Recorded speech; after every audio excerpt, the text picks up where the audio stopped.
Espírita Altivo Panfiro. Uma casa de amor. Boa tarde, ou melhor, bom dia. Bom dia aos nossos ouvintes. Que Jesus abençoe a nossa manhã de estudos. Vamos ler o Evangelho e dar continuidade ao estudo da Revista Espírita. Evangelho segundo o Espiritismo, capítulo 19. A fé transporta montanhas. Item 12. A fé divina e a fé humana.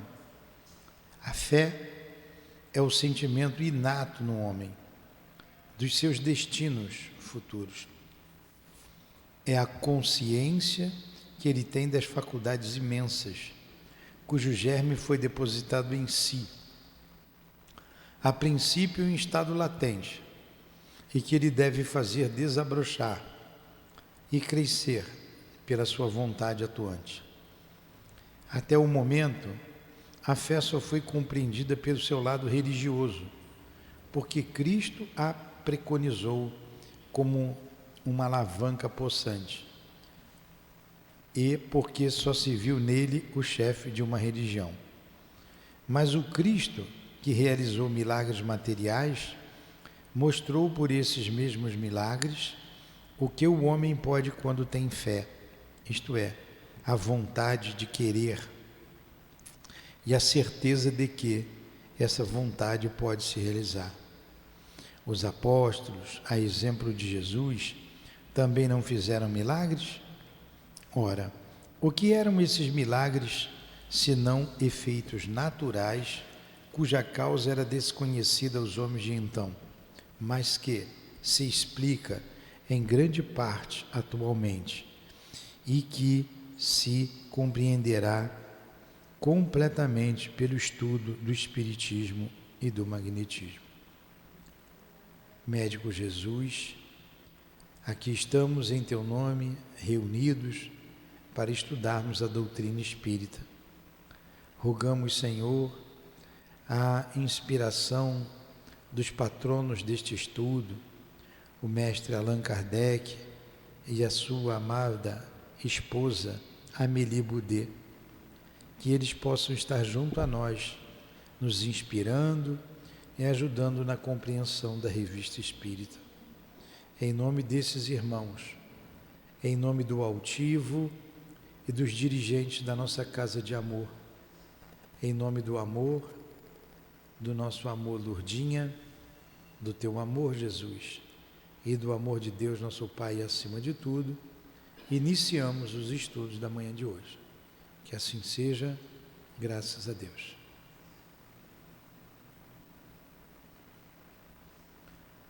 Muito bem. Então vamos lá. A gente está terminando aquela carta que o príncipe, um príncipe que ele não identificou o nome, A.S.A., o príncipe G, enviou a Allan Kardec. E antes de responder as perguntas do príncipe, Kardec fez um resumo da doutrina espírita, que a gente vem estudando aqui toda semana. Hoje a gente termina esse resumo. Aí tem uma pergunta aqui, aí ele começou, então o resumo a gente já terminou. Aí ele já está respondendo as perguntas do príncipe. Então, ele fez a seguinte pergunta: essas crenças não poderiam ser um perigo para a razão? Olha a pergunta que ele fez para Allan Kardec. Se a crença no mundo espiritual, a crença nos espíritos, seria um perigo para a nossa razão, o cognitivo, o pensamento, razão. Resposta de Allan Kardec: todas as ciências não forneceram o seu contingente para os asilos de alienados e por isso devem ser condenadas? Allan Kardec responde com uma pergunta. Os asilos de alienados são os lugares que abrigam loucos, Aqui a gente tem uma aqui perto, não tem? Pinel, antigamente chamava de Pinel. Por isso que a gente fala, ó, fulano está Pinel, né? Ia para um lugar de louco. Mas as ciências não têm colaborado com esses asilos? E por isso a ciência vai ser condenada? E por isto devem ser condenadas? Não estão largamente representadas entre elas as crenças religiosas? Seria justo, por isso, proscrever a religião? Conhecemos o número de loucos produzidos pelo medo do diabo? Todas as grandes preocupações intelectuais conduzem à exaltação e podem reagir prejudicialmente sobre um cérebro fraco. Teríamos razão de ver no Espiritismo um perigo especial se ele fosse a causa única ou mesmo preponderante dos casos de loucura. Faz-se um grande barulho em torno de 2 ou 3 casos que noutras circunstâncias teriam passado despercebidos. E além disso, não se levam em conta as causas predisponentes anteriores. Eu poderia citar outros casos em que as ideias espíritas bem compreendidas suscitaram o desenvolvimento da loucura. Em resumo, o Espiritismo não oferece a tal respeito mais perigo do que 1001 causas que a produzem diariamente. Direi mais, ele as oferece em número muito menor e por isso que traz em si o corretivo e pela direção que dá às ideias, pela calma que proporciona ao espírito dos que o compreendem, podem neutralizar o efeito das causas estranhas. Uma dessas causas é o desespero. Ora, o Espiritismo, fazendo-nos encarar as coisas mais desagradáveis com sangue frio e resignação, dá-nos a força de suportá-las com coragem e resignação e atenua os funestos efeitos do desespero. As crenças espíritas não são a consagração da ideia supersticiosa da antiguidade e a Idade Média e não irão abandoná-las? Depois eu vou explicar tudo, tá? As pessoas sem religião não taxam de superstição a maior parte das crenças religiosas. Uma ideia só é supersticiosa pelo fato de ser falsa. Deixa de ser quando se torna uma verdade. Está provado que no fundo da maioria das superstições existe uma verdade amplificada ou desnaturada pela imaginação. Ora, tirar dessas ideias todo o seu conteúdo fantástico e deixar apenas a realidade é destruir a superstição. Tal é o efeito da ciência espírita, que põe a nu o que há de verdadeiro e de falso nas crenças populares. Depois a gente continua com a resposta. Então, olha só. No fundo, o príncipe perguntou, quando ele pergunta assim, essas crenças não poderiam ser um perigo para a razão? Ele está perguntando assim, a crença no Espiritismo não provoca loucura? Não deixa a gente louco? É isso que ele está perguntando. Uma porção de gente hoje ainda não diz, ó, aquilo é coisa de maluco, não é? Ó, tem muita gente doida por causa de espiritismo. Esse negócio de espírito deixa a pessoa maluca. Escutam ou não escutam isso? Escuta, Patrícia. Patrícia, você está onde, Patrícia? Está vendo como eu pego?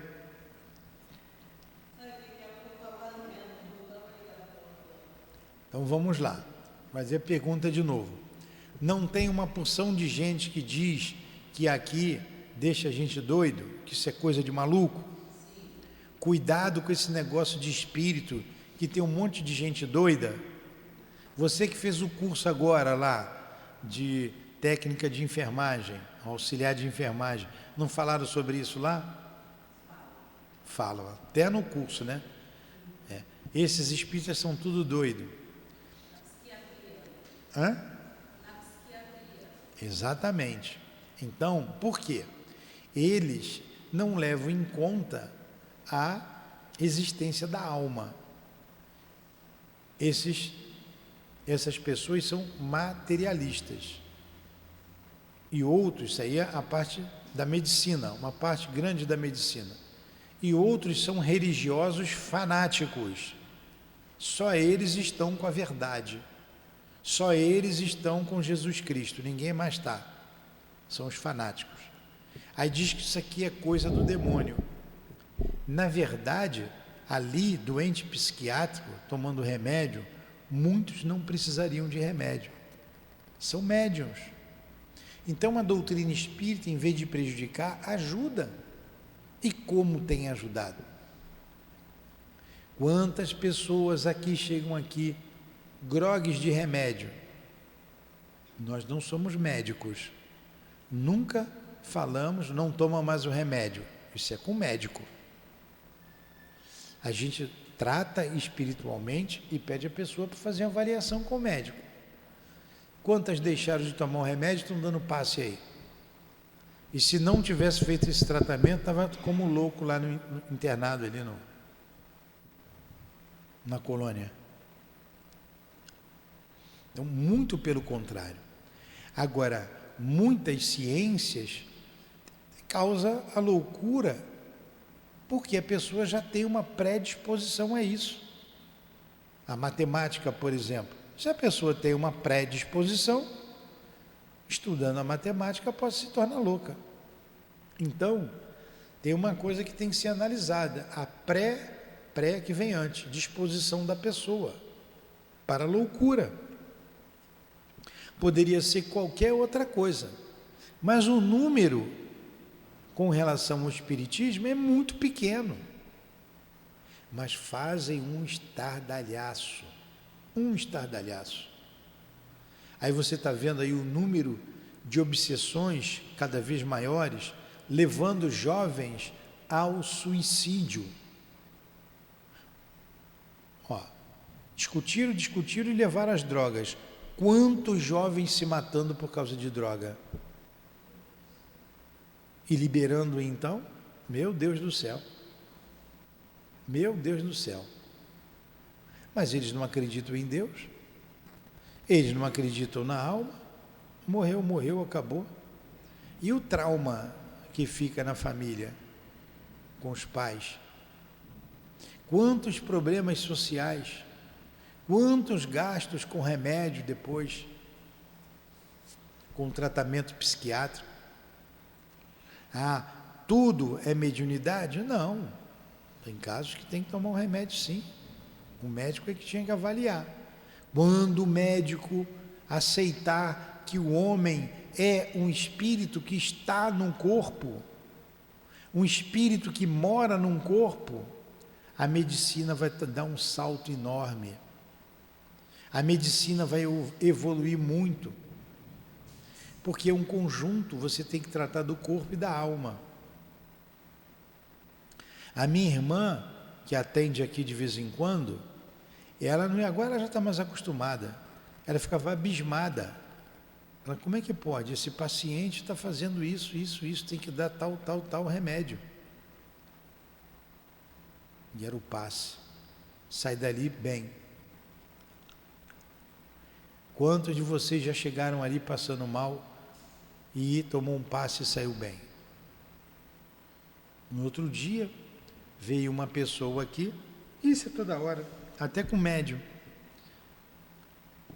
Ele teve um problema no braço, uma dor imensa, o braço paralisou, ele pediu dispensa do trabalho, foi ao médico, tomou remédio, não adiantou, voltou lá no hospital, aquele hospital da Barra ali, no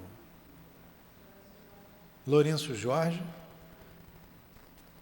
tomou injeção ali no hospital, ficou lá de um dia para o outro, mandaram ele embora, Aí veio para cá. Um passe, tomou um passe. Os espíritos o ajudaram. Ele ficou tão feliz que ele ficou com o braço, ele saiu assim, ó, parecia um passarinho querendo voar, com os braços, rodando os braços. Eu falei, o que foi, rapaz? E eu não sabia, eu não perguntei para ele. Eu não sabia, até porque teve outros problemas lá na sala, e nós demos o dispersivo nele, né, puxando pelo braço. Aí ele me disse, olha, já estou com essa dor uma semana, estou sem trabalhar, fui para o hospital, tomei injeção e não parava, e agora a dor parou. Ué, nós somos bruxos? É o que ele disse aqui. É a compreensão, hoje, do que chamavam de milagres lá atrás. Não é um milagre, é a ação magnética que faz isso. E a fé dele. A nossa fé em Jesus, nos guias da casa, em Deus, e a fé dele. No dia seguinte estava ele, a mulher, a filha, estava todo mundo aqui para tomar passe também. Eu falei, peraí, vamos estudar agora. Tem um outro amigo nosso aqui que vem, de vez em quando ele chega aqui mal. De vez em quando, é médium. Ontem eu falei para ele que você vai ter que incorporar daqui a pouco. A gente deu o passe ontem. No último trabalho, saíram todos de lá da sala, vieram para cá. Ficamos com um médium para atender, porque ele tem um problema de uma doença crônica e precisava ali ser atendido. E eu fiquei prestando atenção nele, porque eu não dei o passe. Quem deu foi a Adilane, e ele. E eu fiquei olhando para os dois, fiquei de fora olhando. E vi que ele estava incomodado com alguma coisa. Eu falei, o que foi? Ele falou, aí a gente só deu um passe.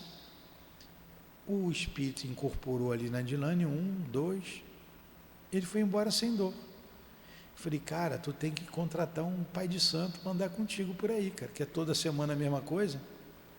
Semana passada, ele veio com a dor de cabeça, que não aguentava de dor de cabeça.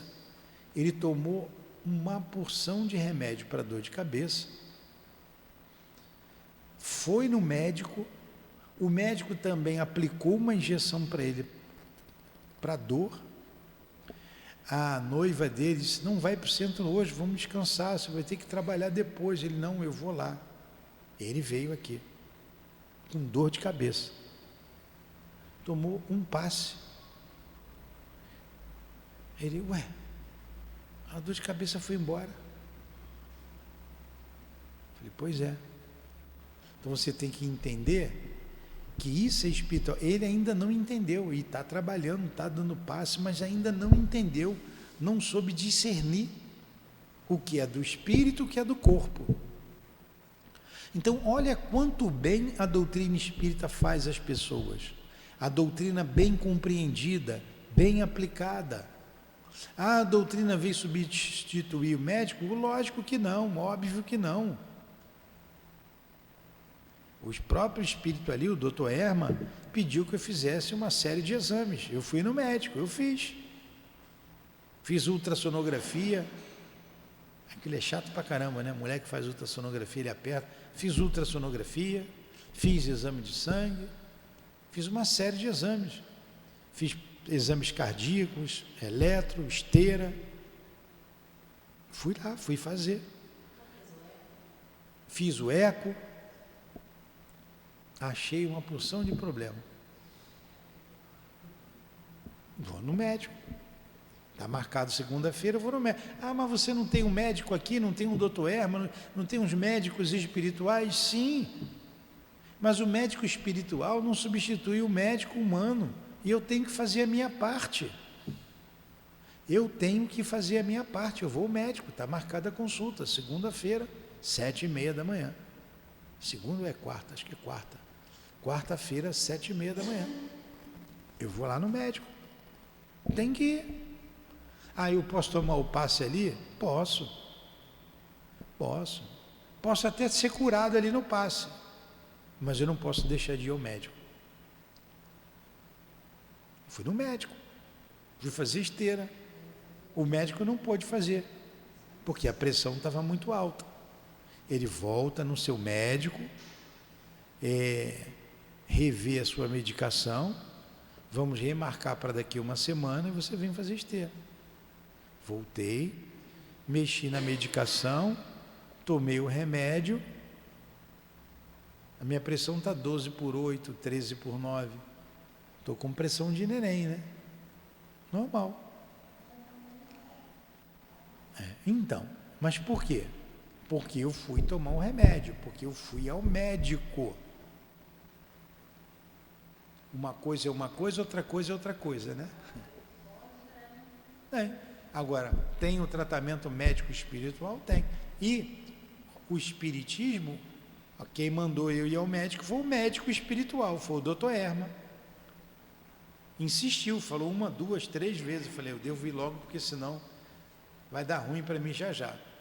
Ele vai ao médico, você precisa ir ao médico. Então ele estava vendo coisas que eu estava negligenciando.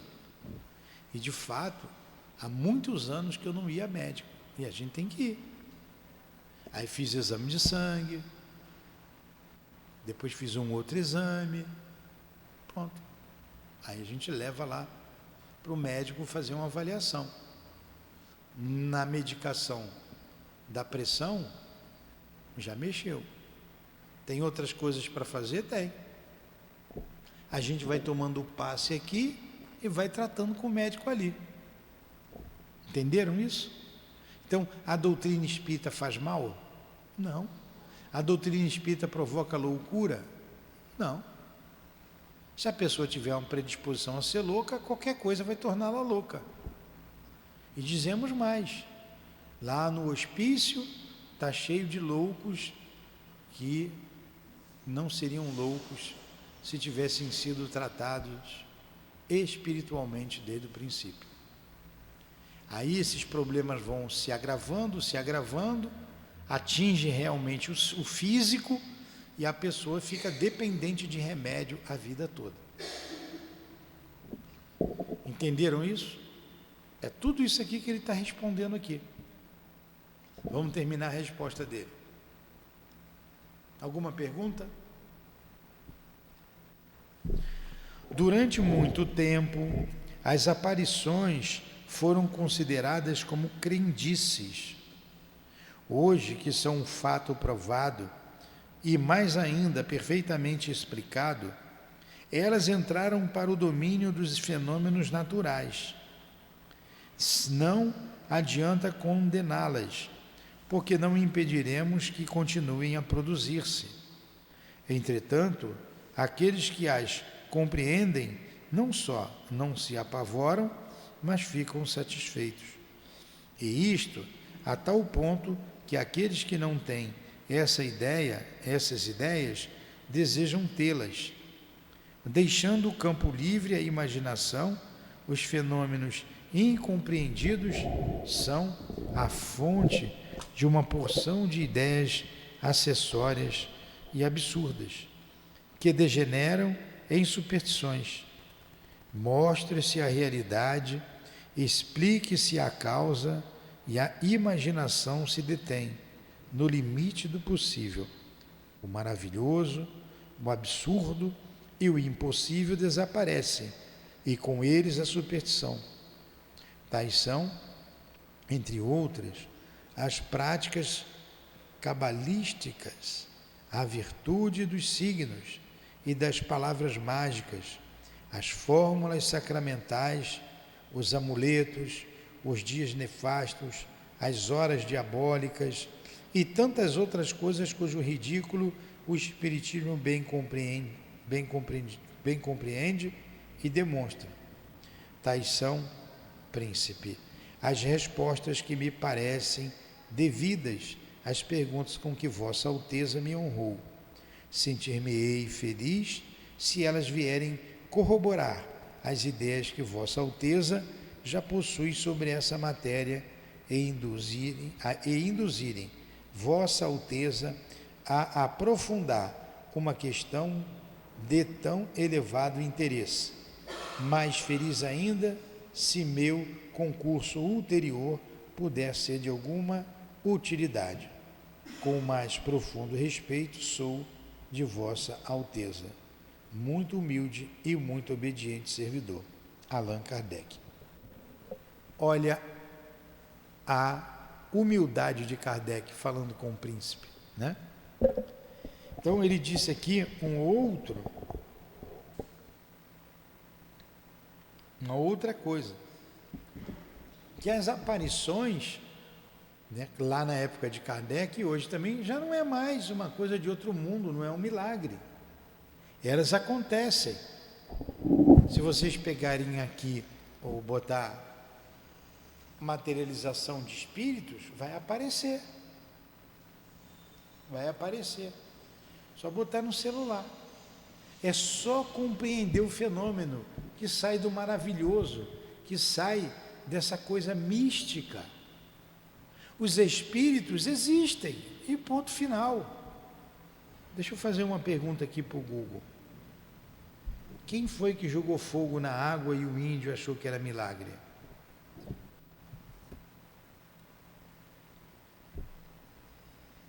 Não, não é isso aqui não. Quem tacou fogo na água e a água pegou fogo? A água não pegou fogo. Também não é isso. Eu esqueci o nome dele. O português que jogou água, o português que acendeu o fogo, a cachaça. Caraca! Quem foi que jogou cachaça na água e pegou fogo? Vamos lá. Veja algumas receitas que encontrei.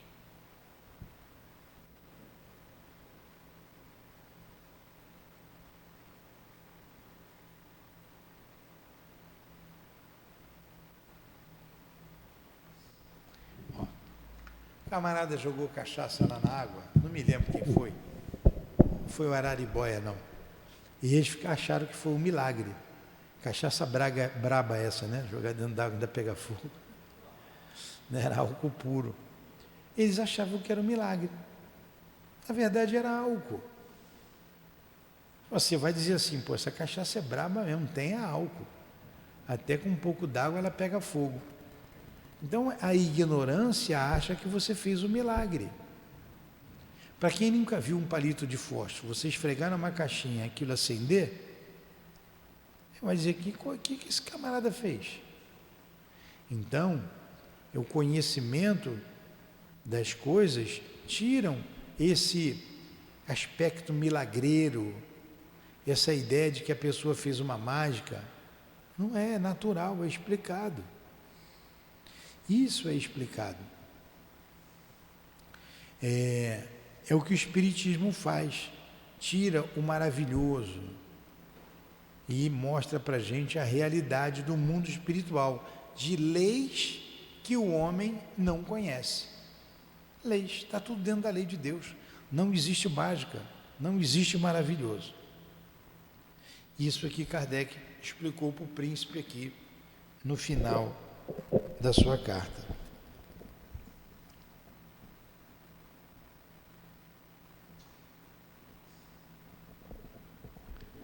Deixa eu ver se tem mais alguma coisa.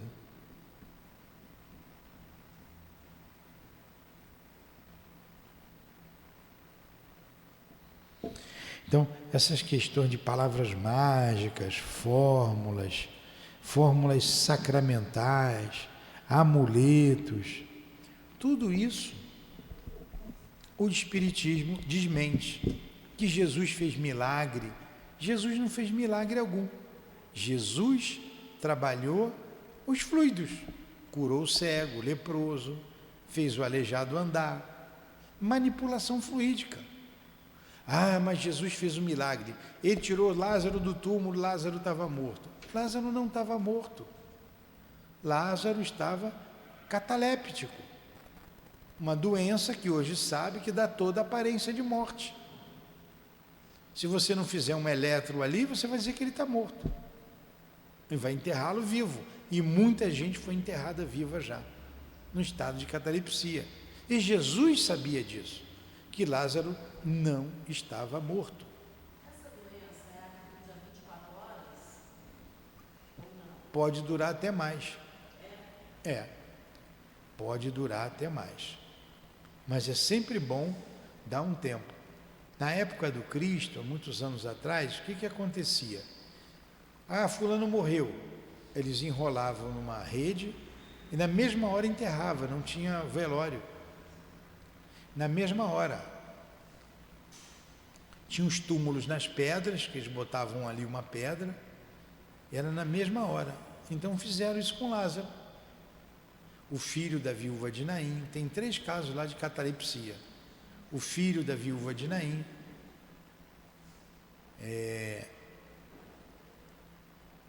o caso de Lázaro e a filha de Jairo, que era um doutor da lei, que deram como morta e não estava morta.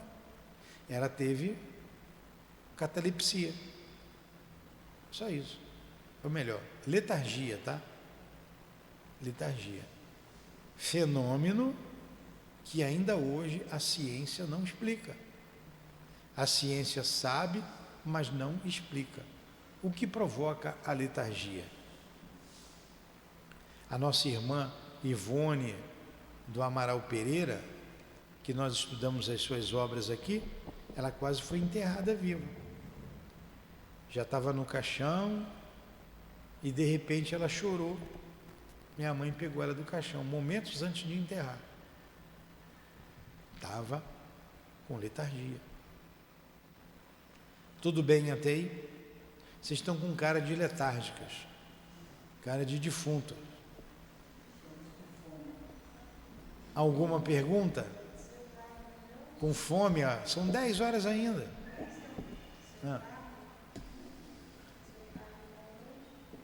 Eu estou fazendo, se tem pergunta, dúvida, vem perguntar do seu carro. Eu não sei, o Carlos está com problema lá em casa de saúde.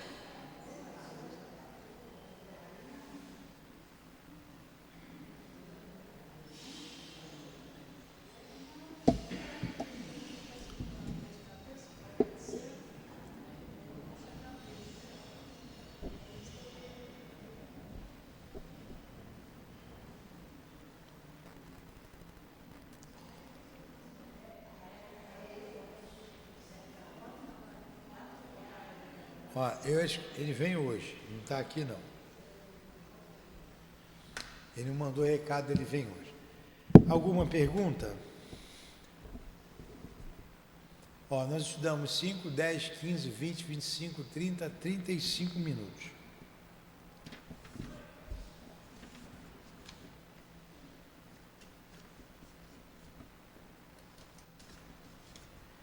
Tem um caso aqui, agora, chamado Adrien, médium vidente. Ele é um médium vidente. Revista são vários assuntos diferentes. Tá? Eu vou ler aqui um pouquinho, vou ter que ler e explico. O caso é o seguinte, que ele publicou aqui. Adrien, médium vidente. Desde a publicação de nosso artigo sobre o médium vidente Senhor Adrien, grande número de fatos nos são comunicados, confirmando nossa opinião de que esta faculdade, bem como outras faculdades mediúnicas, é mais comum do que se pensa. Nós já a tínhamos observado numa proporção de casos particulares, e sobretudo no estado sonambúlico. O fenômeno das aparições é hoje um fato comprovado e podemos dizer frequentemente, sem falar dos numerosos exemplos oferecidos pela história profana e pelas sagradas escrituras. Muitos dos que têm sido relatados ocorreram pessoalmente com os nossos informantes. São, porém, quase todos fortuitos e acidentais. Ainda não tínhamos visto ninguém em quem tal faculdade fosse, de algum modo, um estado normal. No Senhor Adrien, ela é permanente. Por toda parte onde ele se ache, a população oculta que formiga em volta de nós lhe é visível, sem que ele a chame. Ele representa para nós o papel de um vidente em meio a uma população de cegos. Vê os seres que poderíamos chamar de duplicata do gênero humano, indo e vindo, misturando-se em nossas ações e ocupados em seus negócios, se assim podemos dizer. Então vamos lá. Quem é o seu Adrien? O senhor Adrien é um médium vidente. Não é incomum as pessoas verem espíritos. O que é incomum é ver constantemente. O senhor Adrien via o tempo todo os espíritos indo e vindo nos seus afazeres, a multidão que nos cerca, que formiga em torno da gente, ele via. Ele via. Uma pergunta: quem daí de vocês vê os espíritos? Você, quem mais vê espírito aí? Quem já viu espírito alguma vez? Só uma vez, só ou duas? Duas vezes. Você vê com mais frequência. Pois é. O senhor Adrien via direto. Você agora está vendo os espíritos aqui? Não. Se o senhor Adrien tivesse aí, ele estaria vendo os espíritos aqui atrás de mim. Hoje vocês já viram eles, viu eles aqui atrás de mim? Na outra aula, na primeira aula você viu, bem pertinho. Então, não é porque você não está vendo que eles não estão aqui. Eles continuam aqui. E vieram outros, ainda mais, além daqueles. E no caso que a gente vai estudar, ele via constantemente os espíritos, o tempo todo. Aí ele diz assim, aí se você vai lá no médico, vai te mandar para o psiquiatra, vai te dar um tarja preta. Já me mandaram uma vez, mas eu não fui. Pois é. Ó.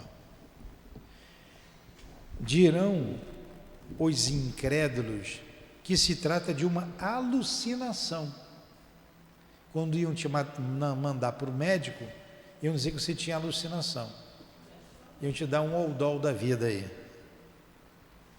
Tem uma menina que vem aqui que toma Oldol e toma outros remédios, dá até pena dela. Simplesmente porque ela ouve os espíritos e vê os espíritos. Tem alucinação? Existe alucinação? Existe. Mas existe evidência? Existe também. Sim, eu era mais nova, eu fui no médico, estava passando mal com o médico, mãe do médico. Aí ele ficou conversando comigo, aí eu expliquei para ele, ele falou assim, o seu caso é psiquiatria. Aí eu falei para ele assim, mas psiquiatria é o quê? Você vai ficar de doido e vou te passar um remedinho aqui. Aí eu falei assim, mas eu não estou doido, eu não vou tomar um remédio, eu vou procurar um psiquiatra. Pois é. Se fosse, poderia estar hoje num hospício. Ou aí na rua, doidona. O remédio. Ó, dirão os incrédulos que se trata de uma alucinação, vocábulo sacramental, e com o qual se pretende explicar aquilo que não se compreende. Até hoje é assim. O que você tem é alucinação. Gostaríamos que nos explicassem o que é uma alucinação e, principalmente, qual sua causa. Entretanto, no senhor Adrien, ela tem um caráter absolutamente insólito, o da permanência. Até aqui, aquilo que se tem convencionado chamar de alucinação é um fato anormal e quase sempre consequência de um estado patológico. Mas não é este o caso.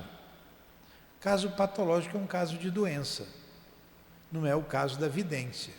Aí é o médium vidente. Ele não tem patologia nenhuma, ele não tem doença nenhuma.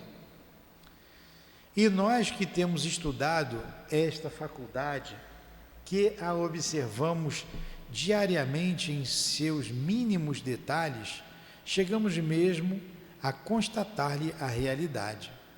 Para nós, ela não é objeto de dúvida e, como veremos, prestou notável auxílio em nossos estudos espíritas.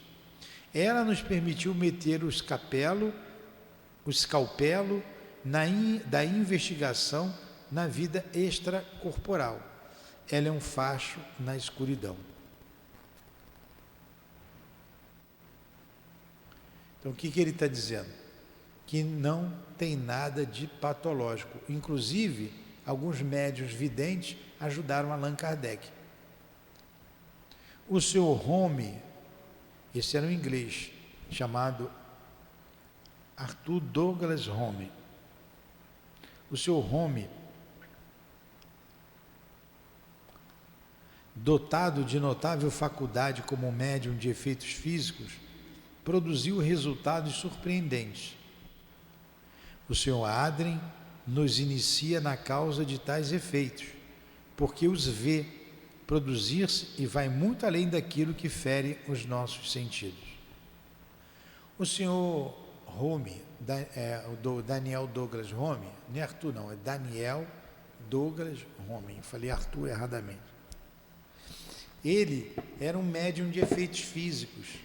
Sabe aqueles castelos que tinham lá na antiguidade? Ele subia, levitava com cadeira, poltrona e tudo, saía pela janela do castelo, dava a volta e entrava pela outra janela e abaixava, para comprovar o fenômeno. Era um médium vidente, era médium de incorporação e médium de fenômenos físicos. Ele levantava aqueles castelos altos, ele ia lá em cima, marcava o teto com giz e descia, para mostrar que ninguém estava sendo ali iludido. Isso que era médium, né? E inventaram uma porção de história dele aí. Mas vamos lá. Tá boa a aula ou vocês já estão cansadas? Então vamos lá mais um pouquinho. Só mais um pouquinho. A realidade da vidência do Sr. Adrien é provada pelo retrato que faz de pessoas que jamais viu e cuja descrição é reconhecida como exata. Seguramente, quando ele descreve com rigorosa minúcia os mínimos traços de um parente ou de um amigo que evocamos por seu intermédio, temos a certeza de que ele vê, pois não pode ser coisa de sua imaginação. Mas há pessoas cuja prevenção as leva a negar a própria evidência. E o que é mais esquisito é que, para refutar aquilo que não querem admitir, explicam-no por causas ainda mais difíceis que as que lhes apresentamos. Então, o Sr. Adrien descrevia o espírito ou os espíritos que estavam ao lado das pessoas, e com tal exatidão que a pessoa dizia: esse é fulano de tal, é a minha mãe, é o meu filho, é alguém conhecido. Mas quem não acredita pode se materializar Jesus Cristo, que eles não vão aceitar.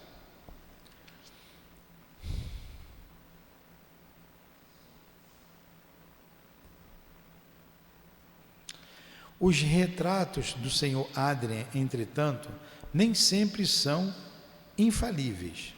Nisto, como em toda ciência, quando se apresenta uma anomalia, é necessário procurar-lhe a causa, pois a causa de uma exceção frequentemente confirma a regra geral. Para compreender este fato, não devemos perder de vista quanto já dissemos sobre a forma aparente dos espíritos.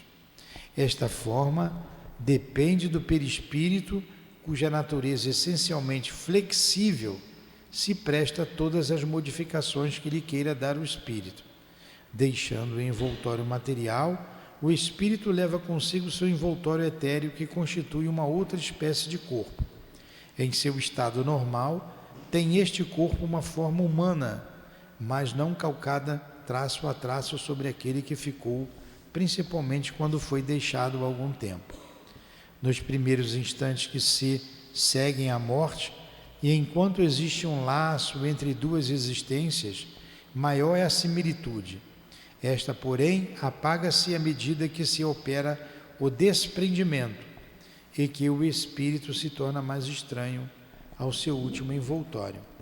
Contudo, ele pode sempre retomar essa primeira aparência, que, quer quanto às afeições, quer quanto às roupas, quando julga útil, para dar-lhe a conhecer.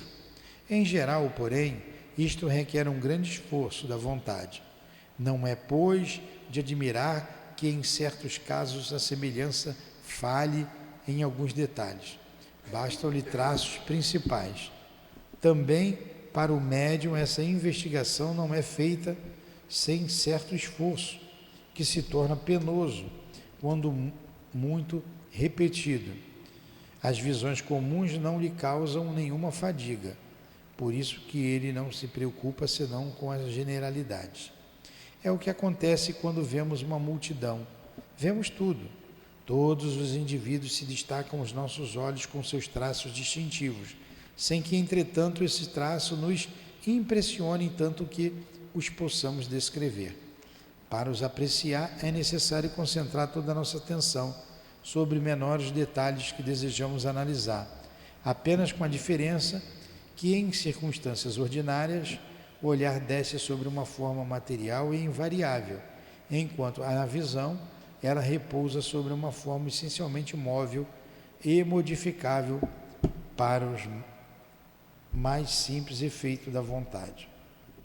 Semana que vem a gente continua aqui. Não vou ler mais, senão vocês não vão aguentar, vocês estão cansadas. Olha só, deu aí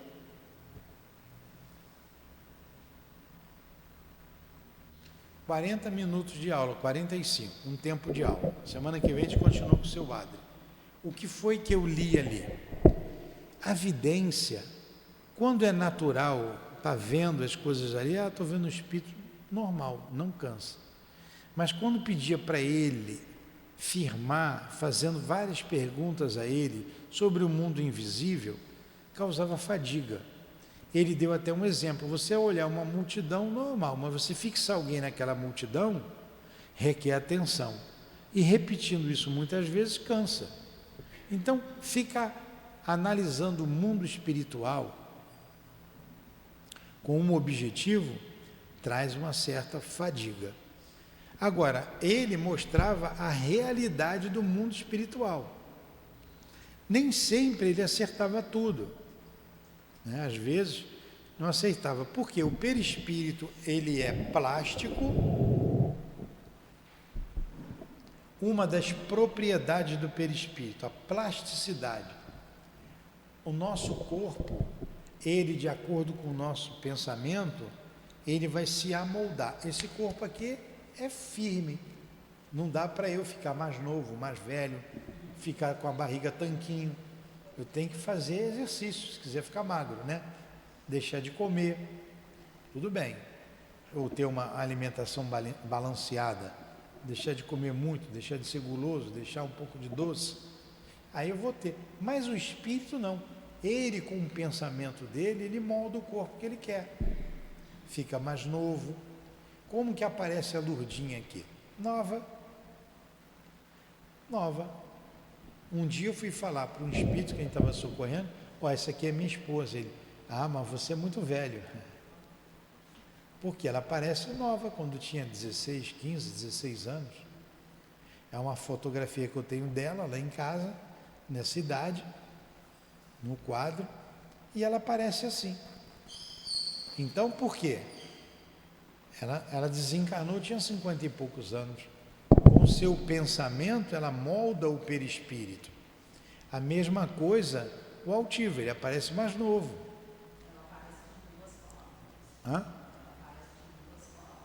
Aparece do jeito que ela quiser.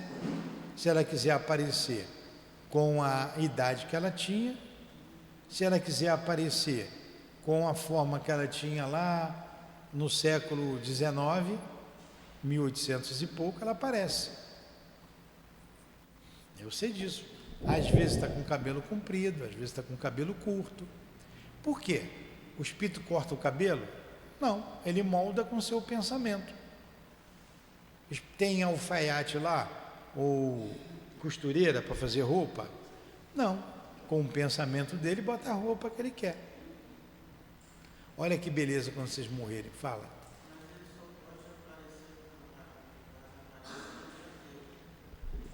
Ele só pode aparecer? Não, ele pode aparecer com a forma que ele quiser. Tanto que tem espíritos que aparecem com forma de monstro. Tem gente que diz assim, o diabo existe porque eu vi, ele tem chifre, ele tem garfo. Há um espírito que quer assustar, ele aparece com garfo, com chifre vermelho. Ele quis ser assim. A forma que ele queira. Ele pode aparecer como um morcego. Pode, para assustar, para botar medo, com a asa enorme. Ele pode. A forma que ele queira. Como a forma de um anjo. Como é que um espírito vai aparecer a um católico? Como forma de anjo. Aí o católico vai dizer, os anjos existem, tem asa. Eu vi, ele veio falar comigo, o anjo Gabriel veio falar comigo. Aí vê lá o espírito com asa e tudo. Entenderam? Alguma pergunta? Vi um espírito gordinho entrar naquela sala ali agora. Acho que era a Dilane. Vamos fazer a nossa prece então? Por exemplo, se a gente vê espírito perto da pessoa, a gente pode falar? E às vezes eu também nem falar.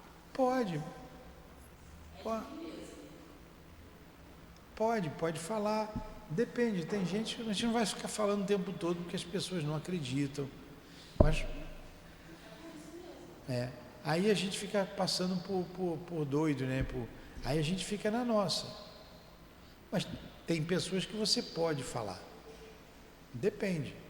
Não tem problema ver e falar.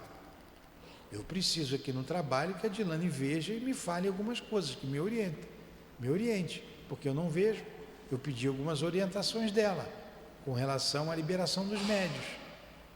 Aí o altivo pediu para liberar. Como estava em cima da hora, eu não falei tudo. Mas era para as pessoas virem dar passe no sábado, na obra social, para acompanhar. Estão liberados, mas tem que acompanhar, da obra social, e depois vem dar o passe no salão. Mas foi o altivo que falou, eu não escuto. Ela escuta, ela trouxe. Vamos rezar então? Obrigado ao nosso mestre Allan Kardec, obrigado a dona Amélie Boudet, pela inspiração, pelo carinho, pelo amor de vocês, pela amizade de vocês junto a nós. Obrigado ao altivo e aos guias desta casa de amor que nos sustentaram durante esses estudos. Em nome desse amor, em nome do nosso amor, Lourdinha, do amor de Jesus Cristo, do amor de Deus acima de tudo, damos por encerrados os estudos em torno da Revista Espírita na manhã de hoje. Que assim seja, graças a Deus.